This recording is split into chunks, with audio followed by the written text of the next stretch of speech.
Now, the Penang Water Supply Corporation has completed the installation of a new 1.35-metre diameter pipe crossing the Sungai Perai and is set for the final connection on April 25th. Penang Chief Minister Chow Kon Yeow said the 8.7 million ringgit Perai River Pipe Crossing project is a long-term solution to the ongoing water pipeline issues at Sungai Perai. Chow said a scheduled water supply interruption will begin at 10 p.m. on April 25th to facilitate the final connection of the new pipe. It aims to address long-standing blockages and safety issues at the Sungai Perai side.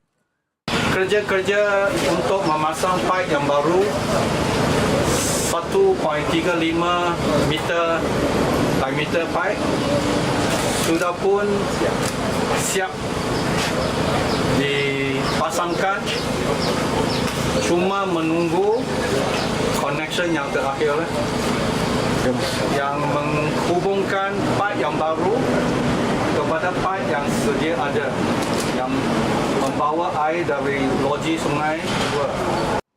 After inspecting the project site in Ampang Jajar on Saturday, Chow said once the new 1.35-meter pipe is connected, the existing 600mm pipe will be decommissioned due to its lower capacity. The Penang Water Supply Corporation said over 341,000 users across 5 districts will be affected by the scheduled water supply interruption from April 25th to 28. Water supply is expected to be fully restored by April 28, with some areas recovering within 24 hours and others within 48 to 60 hours.